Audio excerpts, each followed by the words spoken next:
Hey, welcome back to the BGX podcast. My guest today is Charlene from Adventure Games, all the way in Oshkosh, Wisconsin. Thank you so much, Charlene, for being on the show. It is great to have you on today. Yeah, thanks for having me. It's absolutely my pleasure. So, tell us about you, Charlene. Obviously, you've got a game store up there in Wisconsin. How did you get into that whole venture and sort of start this journey? Yeah, so my husband and I opened the game store 10 years ago now. It was 2012. We were not married at the time. We were barely dating. So it was kind of crazy. It was his baby. He was the big gamer, and has been interested in games pretty much his entire life. So he was the 100% driving force behind this. Um, so he had opened the game store, like I said, when we just started dating, and he learned really quickly that he needed a lot of help. And his plan had been to do mostly online sales and have his brick and mortar in Oshkosh kind of as just a meetup place or where his office would be located or where he'd be shipping a lot of orders. And he learned really fast that there was a huge demand for a game store. And so the mail order just got thrown to the wayside and it became strictly a brick and mortar store, which is really hard for one person to manage. So I was working third shift at the time, and I would just leave my third shift job, come in, help him in the mornings as much as I could.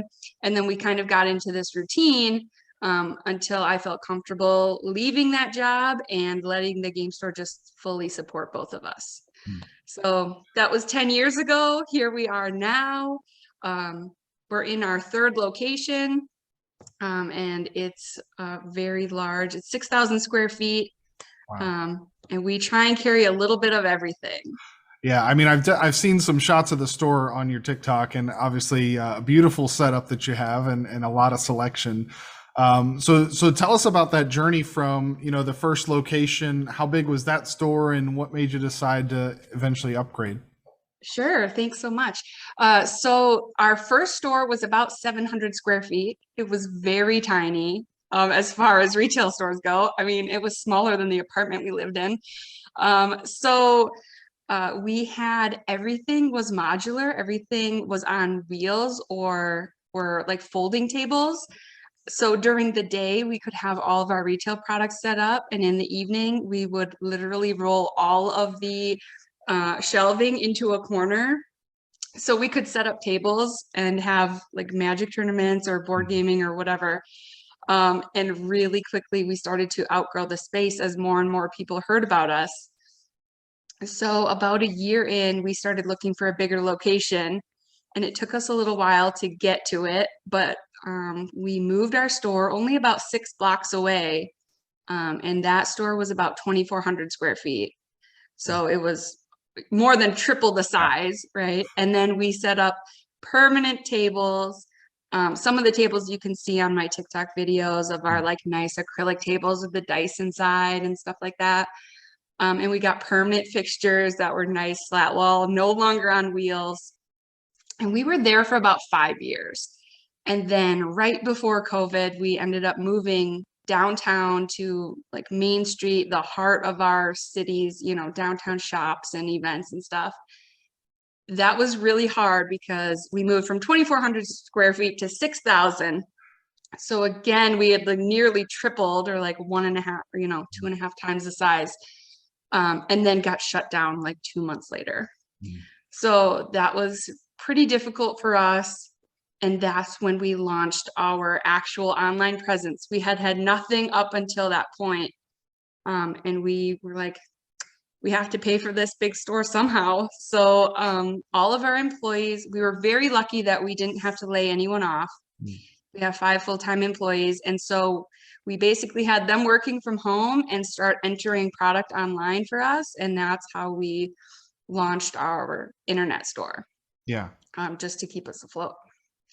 Yeah, I mean, COVID obviously was detrimental to a lot of small businesses. So, I mean, I know you said you moved a lot to online. Is that online distribution or content creation or some combination of both? It was mostly not much content creation.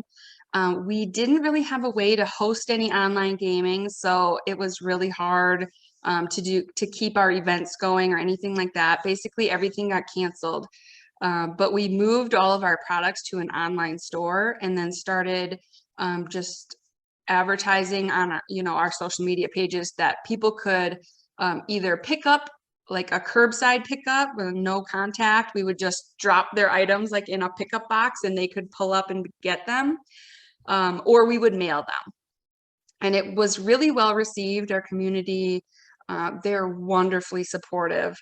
And so they, rather than shopping online, continued, shopping from us just in an online fashion. Or Teddy and I still went to the store every day because, I mean, we were the only ones there. And we obviously lived together and were married at that point. So we continued having contact with the store and we pulled all the orders and everything like that. But people would still call the store and we would just get orders ready and like take credit cards over the phone. And it was a very bizarre time for our business. It was nothing we were ever expecting to do. But our community was really wonderful and helped us pull through it and actually thrive through it. Which was amazing because, like you said, so many businesses either had to shut down or lay off all their employees or, make really hard decisions. And we were really lucky to have so much support and be able to not only pull through it, but actually do very well through it. Yeah. So well, we're eternally grateful for that. Yeah, absolutely. I mean, having a great community to support you is, something I think a lot of business owners hope for and few achieve. So, I mean, congratulations to you guys on getting that done. That's incredible. Thank you. Yeah, that's one of the things that we really focus on in our store is not just being a retail store where people can shop, but also building that community. Where customers become friends, become family. So to us, it's really important. And one of the things that I always talk about, especially on TikTok, but really in my real everyday life is like having a game store that is a third space. It's not just a retail store, like a big box store. It's definitely a place where you go and meet friends and find like-minded people and share an actual real community. And that's really important to me. Yeah. How has that been since the COVID restrictions have started to lift and things have started coming back? I mean, what are you guys doing in the store online to promote that sense of community and to get new players involved and keep the old players coming back? Yeah, so like you said, we're in Wisconsin. So in the Midwest, things have calmed down quite a bit. Big events are happening again. Pretty much, I don't want to say things are normal, but it's the most normal it's been in years. So we do host in-person events again. At first, when we reopened, we were enforcing masks and things like that. Now that most of our gaming community or anyone who wants to be vaccinated has had access to those. So we are not requiring masks anymore. And so people are coming in and gaming together and having that sense of community again. And that's very normal for our area. Most of Wisconsin and most of the Midwest, I believe, are having kind of that same experience right now. Yeah. Yeah. I mean, so how has that bounce back been? I mean, you're selling stuff online and now people are back in the store. Have you seen a lift in sales? Are you up over COVID times or is it about the same? We are a little bit up, which is great.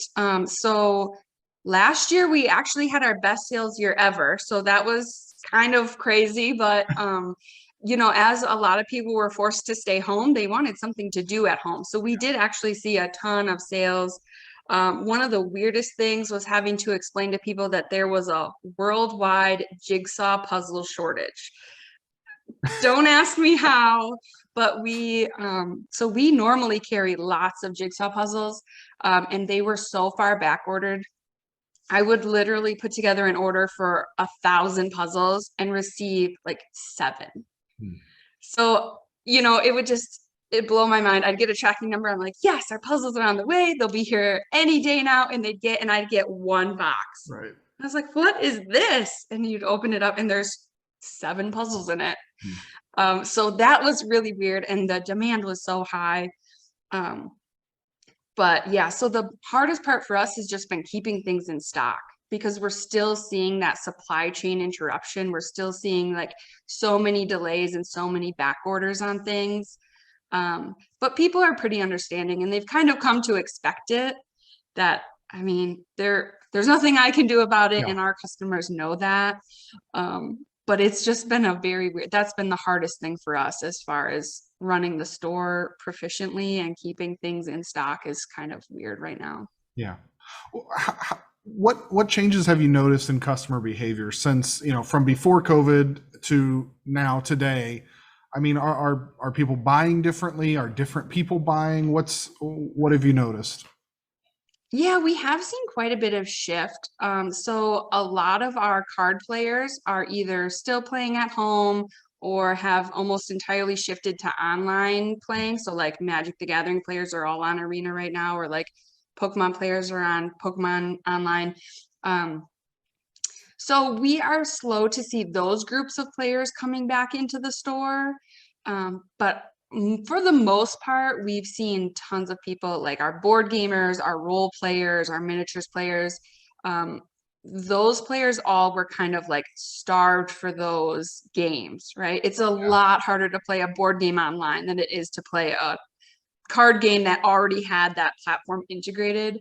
Right. So people kind of made do with what they had to do to, get some board gaming or role playing in. But those are the players that are coming back in like tenfold now. Yeah. I can't run enough D&D games in the store for the demand of players. It's kind of crazy. So, I mean, that's incredible. Always a good problem to have, is right. too much volume, right? Yeah. So talk to me about running role playing games. Are you all hosting the games and running the DM for the games, or are you letting the tables do that themselves, or what's the offering there? A little bit of both. So our game space is always open for free play. So if someone already has a DM or GM and a group that wants to come in and play, the only thing we ask is that they're respectful of the rules. And that's basically no adult content. It has to be family friendly, right? Like our game room isn't private, it's Hmm. out in the open. So anyone walking by could hear something, and we want to make sure that's like a PG-13, maybe Sure. a PG-17 rating, depending on the day. But for the most part, those groups, they kind of monitor themselves. We have had a little bit of trouble in the past with some groups that, want to do some crazy content or be really inappropriate, that we have had to ask not to play in the store anymore. And of course, that doesn't really go over very well. Um, but for the most part, they're pretty respectful. And then we also have a couple of sessions that we run from our employees DM those games. Yeah. And so we try and do alternating sessions. So we'll run a D&D campaign every Sunday, but it's two different groups that go every other Sunday. So that way we can get more players playing as often as they can. Hmm. And then one of our other employees has just started it hasn't launched yet, but has written up all the rules for a D&D kids summer camp. So they're going to Okay. meet once a week and play for like 4 hours every Wednesday and come in and play. So that's really exciting. He's really, really excited about it. So yeah, but that way we can kind of keep an eye on the content. We have control over what is actually going on in those games. And those are the only ones that we, actually promote as like active store Sure. events.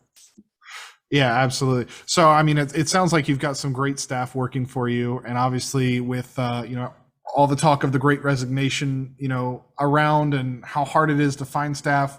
What's been your strategy to find or keep? It sounds like you've kept a lot of your staff from before COVID. So, how have you managed to do that and hang on to those employees? Yes, we love our employees. So we have had a hard time hiring new staff, and that's just kind of, I think, everywhere right now. But the staff that we have and have stayed with us, they're wonderful. We try and treat them like family as much as we can. And one of the big things that I try and do is work around their schedule as much as possible. If they're students or if they are working another job or have a family schedule they try and work around, I do everything in my power just to make that as easy on them as possible. One of our employees, he likes to run a D&D game with his friends every Sunday. So I do my best not to schedule him on Sunday if I don't have to. And it's just stuff like that that honestly makes them the happiest. So being a small store, we obviously can't pay as much as some of the other, big box stores. I can't pay anyone $25 an hour. I couldn't stay in business and do it. But we do the best that we can to do competitive pay, and then just those little added benefits. Anything that I can do to make their lives easier, make them want to come to work.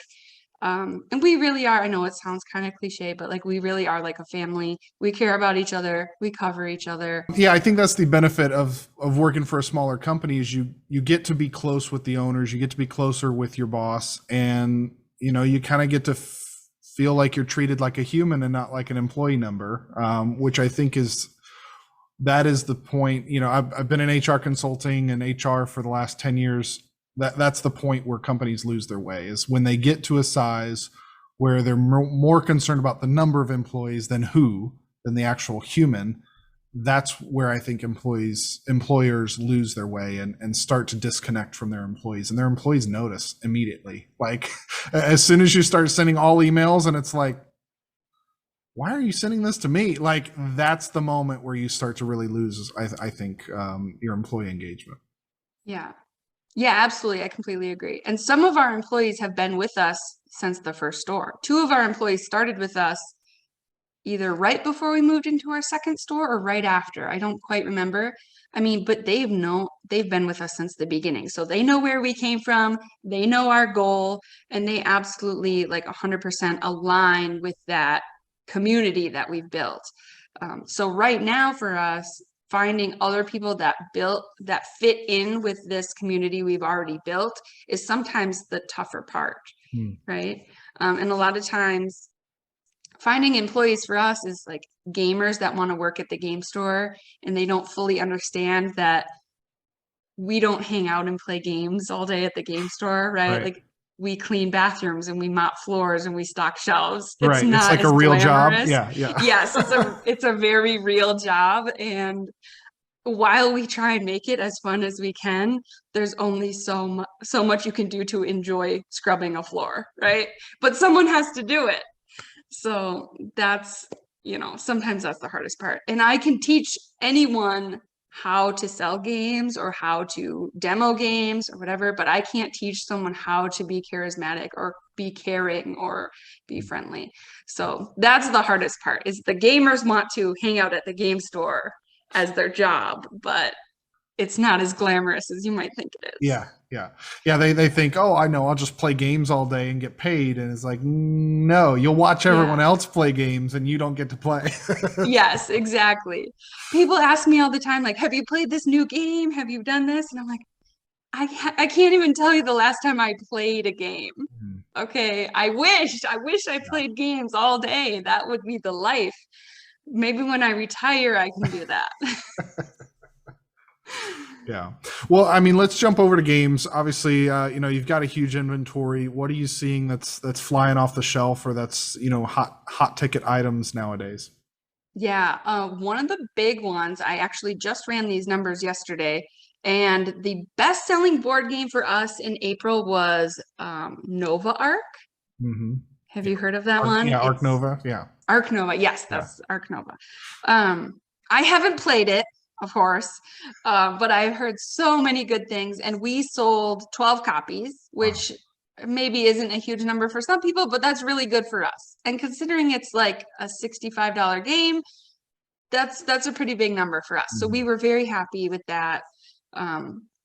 Teddy does all of our ordering, and he spends hours we get these like retailer magazines from some of our distributors, like MTG Meeple or Meeple Monthly and stuff like that. And so he goes through them. He literally pages through page by page and looks and sees what does he think will do well for our market and what's getting great reviews. And if he's on the fence about something, he'll go to Board Game Geek or, some of the other review sites and take a look and see what the score is. And if he thinks we can do well, then he'll order a bunch. Or sometimes we get special orders if we haven't heard of a game, but like 3 or 4 people ask us that they want to special order it. then he'll order a couple of extras, right? Because it's got enough attention now to maybe warrant a couple extra copies. But he has a whole science behind it that I probably couldn't even explain if I tried. Yeah. But then, of course, we always have we call them the evergreens: Catan, Ticket to Ride, Carcassonne. We will always have those in stock, right? Mhm. So there's a little bit of that as well. But yeah, we have a very large inventory. I love it. And I mean, I could probably spend hours in your store just browsing the shelves and looking at all the cool games. It's really neat setup that you have. Thank you. So what's been sort of the biggest learning? 10 years ago, you kind of started on this adventure with a tiny shop and, everything's on wheels, to now you've got this beautiful downtown location.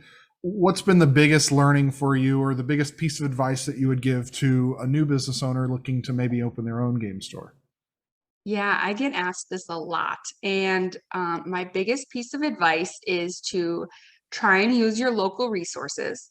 So when we started, a lot of people ask us what we started with. We started with $30,000, and that's how we opened our first store. And now I would say, if I had to go back and do it again, I would not open with any less than at least 60,000, because $30,000 goes so fast. Yeah. And it's not just inventory, right? So it's all the things you don't think of. You need shelves and tables and cleaning supplies and a mop and bucket and all these things, right? Not just inventory. And so it's gone in a flash. And so it worked okay for us. But it took a long time to slowly, turn over that product and reinvest, turn over, reinvest. So we kept increasing our orders little by little by little. And so a lot of times people look at our big store now, our 6,000 square foot store, and they're like, I could never afford to open a store like this. And I usually say, neither could we. Right. Because we could never have started with a store like we have today. So be patient, trust the process, and you will live on a lot of ramen for a couple of years until you get to the point that you can, kind of take a little break. But Teddy and I worked 18 hours a day, every day, 7 days a week for 4 years before we finally, were like, okay, I think we're doing all right. So I don't want to dissuade anyone. Right. If this is their dream and they want to do, open a game store, a good, well-run game store, and not just a clubhouse, you can do it, but just be prepared for the amount of work that it entails. Yeah. There will be no game playing for a long time.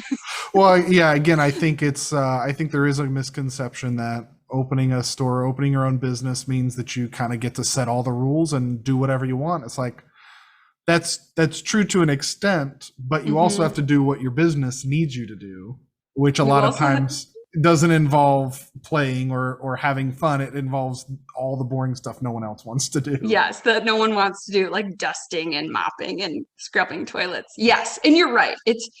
Now I feel like I have so much freedom, and I do kind of make the rules or do whatever I want to do to an extent. But it also has to be healthy for my business.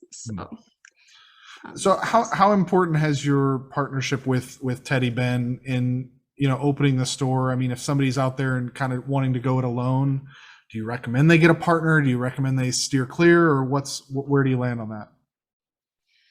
That's a tough question to answer, but maybe a loaded one. I'll make sure Teddy doesn't see this one. No, I absolutely don't want to recommend going it alone, because so when we opened, just our opening hours alone were 72 hours a week.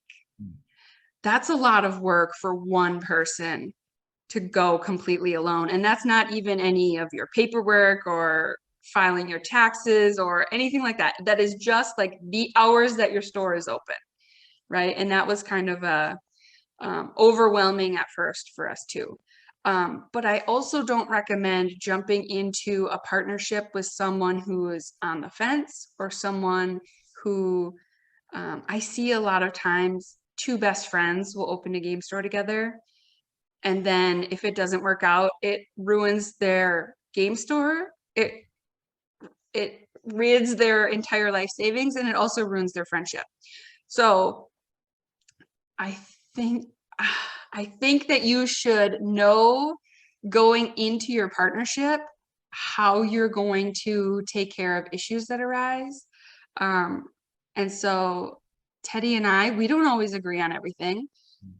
We fight, we hash it out, and usually we come out unscathed or, a little rough around the edges. But for the most part, like, we have the same goal, right? We have the same end game.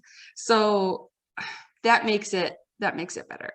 And I definitely think, like I said, we weren't married when we opened the store, but working through those super hard days, long nights, over and over. I mean, we built a bond just on that, right? Like, we're in it together. We lean on each other. We've both cried on each other's shoulders. We both cheered together at every tiny victory. So with the right partner, I think you could have an amazing time of it. With the wrong partner, it's going to be very difficult. Yeah. So yeah, I want to echo that. I'm in a partnership now, on my way out of one. I like to tell people that being in a partnership is like being married, except for you don't have all the fun parts. So, yes. Seriously, if you're considering a partnership with a business partner, go to premarital counseling together, for real. Not a joke. Like, book a session and go, and they're going to be like, you're getting married? Like, no, we're just considering a business partnership. Yeah. So basically, yes, we are getting married to the business together. I mean, because that is what you have to do in order to have a successful business, at least in my opinion. Like, you are married, like you said, I mean, 72 hours a week, 7 days. I mean, it's a lot. So, you do have to kind of marry the store in some respects. Yeah, absolutely.